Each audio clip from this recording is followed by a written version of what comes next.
Assalamualaikum warahmatullahi wabarakatuh. Bismillahirrahmanirrahim. Alhamdulillahirabbil alamin. Wa bihi nasta'inu ala umurid dunya waddin. La haula wala quwata illa billahil aliyyil azim. Allahumma sholli wa sallim ala sayyidina Muhammad wa ala ali sayyidina Muhammad. Amma ba'd. Jamaah Al-Fatih Channel dan sahabat YouTube dimanapun Anda berada. Senang sekali Allah mempertemukan pada kesempatan ini kita bertemu dalam keadaan sehat walafiat. Maka mari kita syukuri dengan membaca Alhamdulillahirabbil alamin. Sholawat dan salam semoga tercurah keharibaan baginda Rasulullah, Nabi yang kita cintai dan kita ikuti sunnah-sunnahnya. Selanjutnya, izinkan kami untuk berbagi kepada saudara-saudaraku tentang satu amalan yang luar biasa, karena amalan ini jika dihindari, maka doa kita akan terkabul dan puasa kita akan berterima di sisi Allah Subhanahu wa Ta'ala. Adapun judulnya adalah jangan lakukan 10 hal ini agar doa tak tertolak dan puasa Ramadanmu tidak sia-sia. Ternyata ada 10 hal yang menyebabkan doa dan puasa Ramadan kita menjadi sia-sia. Lalu apa itu? Hal ini pernah disampaikan oleh seseorang yang mengeluh kepada seorang ulama terkenal yang bernama Ibrahim bin Adham. Pertanyaannya, ada apa dengan kita ini? Kita sudah memanjatkan doa, tetapi tidak kunjung dikabulkan oleh Allah Subhanahu wa Ta'ala. Lalu ulama Ibrahim bin Adham memberikan penjelasannya.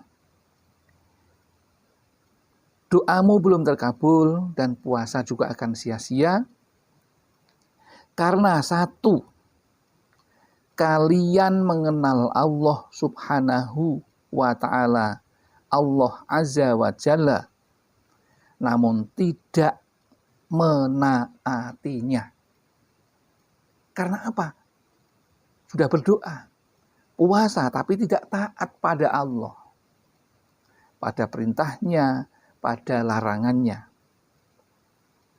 Yang kedua, kalian mengenal Rasulullah Shallallahu Alaihi Wasallam, tetapi tidak mengikuti sunnahnya atau amal-amal yang dicontohkan oleh Rasulullah, ditinggalkannya. Adapun hal yang ketiga yang menyebabkan Allah tidak mengabulkan doa dan tidak menerima puasa seseorang, karena seseorang sudah mengetahui Al-Quran,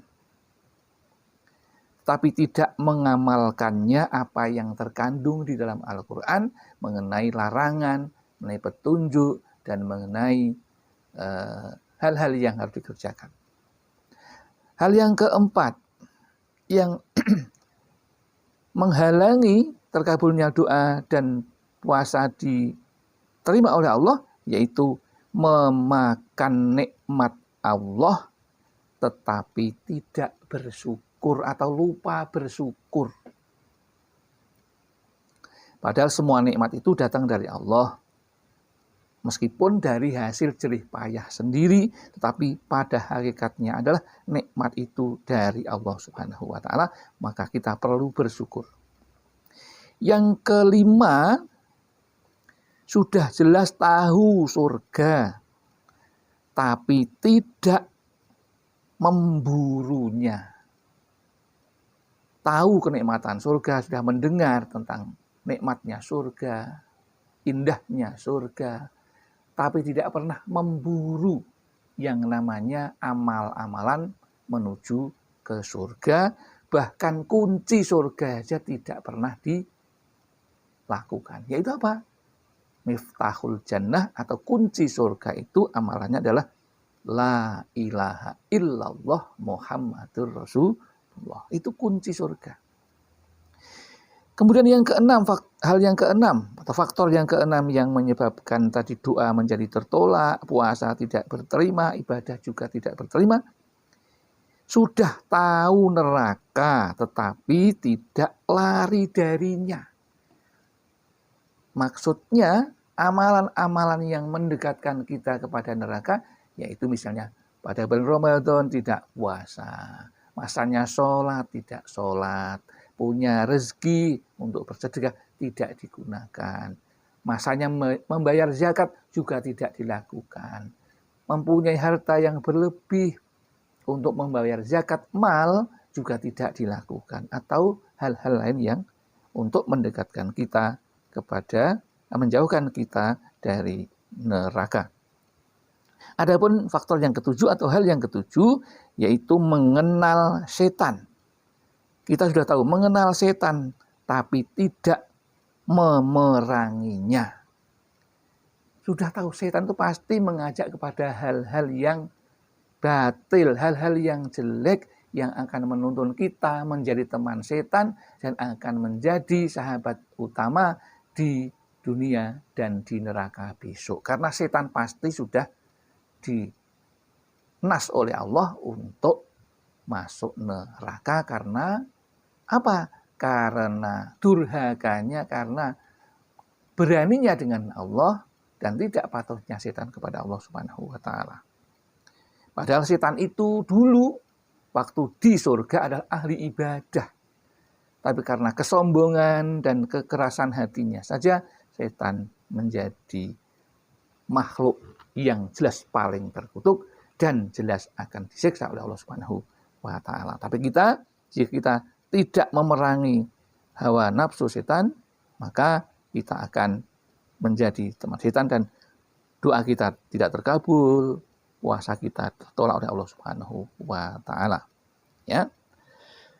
Kemudian hal yang ke-8 yang perlu kita ketahui yaitu tahu kematian tapi tidak mempersiapkannya. Semua orang itu sudah tahu hidup ini akan berakhir dengan yang namanya kematian. Itu pasti, sudah pasti. Tapi tidak semua orang mempersiapkan yang namanya bekal untuk menuju kematian itu. Padahal itu sudah pasti. Ya, datangnya pasti. Maka dari itu agar doa kita dikabulkan Allah, kemudian puasa kita juga diterima oleh Allah dan amal-amal yang lain diterima oleh Allah, maka kita persiapkan hal-hal kebaikan yang akan menuntun kita kepada kebaikan pula. Adapun faktor yang ke-9 atau yang ke-9 ya, yaitu hal ke-9 yaitu memahamkan orang mati, memakamkan orang mati, itu mengubur orang sudah meninggal, tapi tidak juga mengambil pelajaran bahwa ternyata jabatan apapun, kekayaan seperti apapun akan ditinggalkan, jabatan akan ditinggalkan. Maka kita harus mengambil hikmahnya. Jadi orang janganlah sombong ketika masih mempunyai jabatan atau kekuasaan. Gunakan untuk hal-hal yang adil sehingga akan dirindukan oleh surga. Kemudian faktor yang 10 yaitu kalian melupakan aib kalian. Setiap orang punya aib atau sesuatu yang jelek dari kita. Tetapi justru sibuk diri dengan aib orang lain. Itulah yang menyebabkan yang ke-10 yaitu orang suka mencari kejelekan orang lain, membicarakan kejelekan orang lain, tetapi lupa kepada kejelekan diri sendiri yang disebut dengan ghibah. Ini akan merusak meluruhkan semua pahala-pahala puasa dan ibadah-ibadah yang lain ketika kita banyak berribah, apalagi ribah yang tidak nyata, maka pahalanya akan semuanya terhapuskan oleh perbuatan ribah yang tidak nyata yang disebut dengan buhtan atau memfitnah. Itulah hal-hal yang patut kita perhatikan agar doa kita tidak tertolak dan amal-amal kita seperti puasa, sholat dan lainnya juga tidak tertolak oleh Allah Subhanahu wa taala. Demikian yang dapat kami sampaikan, mudah-mudahan ada manfaatnya. Barangkali ada kesalahan, kekhilafan, kami mohon maaf yang setulus-tulusnya. Akhirul kalam billahi taufiq wal hidayah wal inayah wal barakah. Wassalamualaikum warahmatullahi wabarakatuh.